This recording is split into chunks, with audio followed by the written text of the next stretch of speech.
It is December 23rd, 2025. The wait is finally over. After a frustrating 2 month delay caused by the government shutdown, the Commerce Department just dropped the GDP report for the third quarter. And the headline number? It is a shocker. 4.3% annual growth. 4.3%? Wow. For context, economists were predicting 3.3%. We blew past expectations by a full percentage point.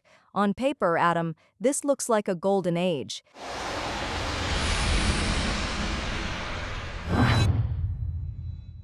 The White House is already taking a victory lap, calling it the Trump economic miracle. It is the fastest growth in 2 years. But Sarah, we run a channel called Phantom Wealth for a reason. Because when you look away from the headline and look at the real world, something is very, very wrong. I want to start with a number that is buried deep in the report, one that terrifyingly contradicts that 4.3% growth. Which number? 51,000. That is the average number of jobs created per month recently. Wait, only 51,000 jobs? In an economy growing at 4.3%? That doesn't make any sense. Usually, when GDP flies, hiring flies. Exactly. We are seeing a decoupling. The economy is getting bigger, but the job market is freezing over. Today, we are going to tear this report apart and answer the question, is this 4.3% real, or is it just a sugar high before the crash? Okay, Adam, let's play detective. If companies aren't hiring, where is all this growth coming from? How do we get to 4.3%? It's a perfect storm of three things: wealthy spending, trade weirdness, and panic buying. Let's start with the panic buying. You saw the comments about EVs. Oh, absolutely. That was all over X. People are convinced the new administration is going to kill the electric vehicle tax credits in 2026. Right. So in Q3, thousands of upper-middle-class Americans rushed out to buy Teslas and Rivians to grab that $7,500 credit before it expires. That adds billions to the GDP column today, but it's not organic growth, it's just borrowed time. They aren't going to buy another car next quarter. So it's a fire sale. That explains the sugar high comment I saw. What about the trade numbers? I heard that added a huge chunk too. Over 1.5 percentage points of the growth came from what economists call net exports. But it's a math trick. GDP goes up if imports go down. And why did imports go down? Because businesses were terrified of Trump's new tariffs. They hoarded inventory earlier in the year, so in Q3, they stopped buying from abroad. So we bought less stuff from China. The math makes GDP look bigger, but it doesn't mean our factories are humming. Precisely. And then there is the biggest driver, consumer spending, up 3.5%.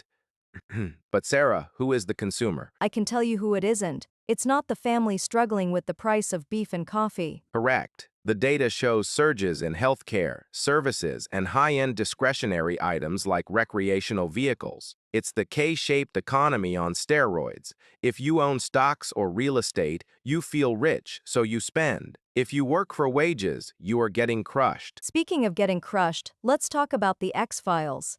I have been scrolling through the reactions on X all morning. And Adam, the disconnect is huge. It feels like two different countries. Let's hear them. Give me the skeptics first. Okay, here is a sharp one. A user wrote, 4.3% GDP growth looks great, but it's fueled by rich people spending plus the EV tax credit rush before they expire. Strip that out and the economy is slowing under high prices. Growth from deadlines and top earners, not strength. That is an incredibly sophisticated take for a tweet.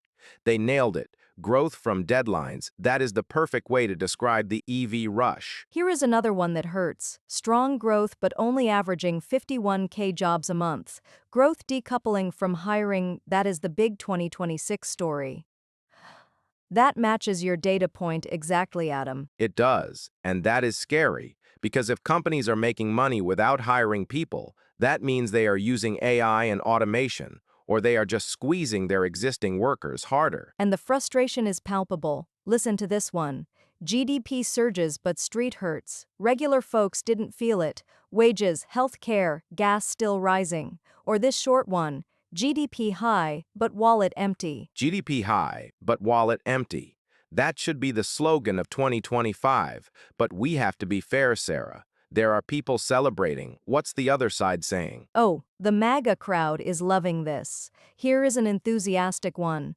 Wow, great news for the country. Trump tariffs worked. GDP 4.3%, inflation down to 2.7%. Democrats, shut up. Look, from their perspective, they have a point. Trump's average growth is sitting at 2.5%, matching Biden's numbers. If you support the tariffs, this low import number looks like a policy win, even if it's just accounting. Here is another victory lap. Recession canceled. 4.3% is a statement. Trump smooth sailing 2026. But then you have the humorists. This one made me laugh. 4.3% growth and people still calling recession like religion. If this is crashing, 99% of countries want to crash.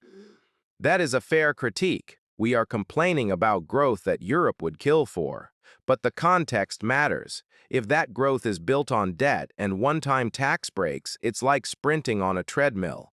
You are moving fast, but you are about to fall off. So Adam, let's wrap this up. We have a sugar-high economy. We have rising unemployment at 4.6%.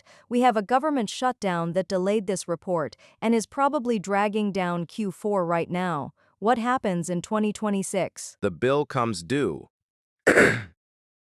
The EV tax credits will be gone. The tariff hoarding will stop. The rich might pull back on spending if the stock market wobbles. And that 51,000 jobs number, if that doesn't go up, consumer spending has to crash eventually. You can't spend money you don't earn. Exactly. This report is a phantom victory. It looks solid from a distance, but the closer you get, the more transparent it becomes. My advice? Don't let the 4.3% headline fool you into overspending. Keep your cash close. 2026 is going to be a bumpy ride. Well said. That's it for this breaking news update on phantom wealth. If you felt 4.3% richer today, let us know in the comments. I'm Sarah. And I'm Adam. Stay skeptical.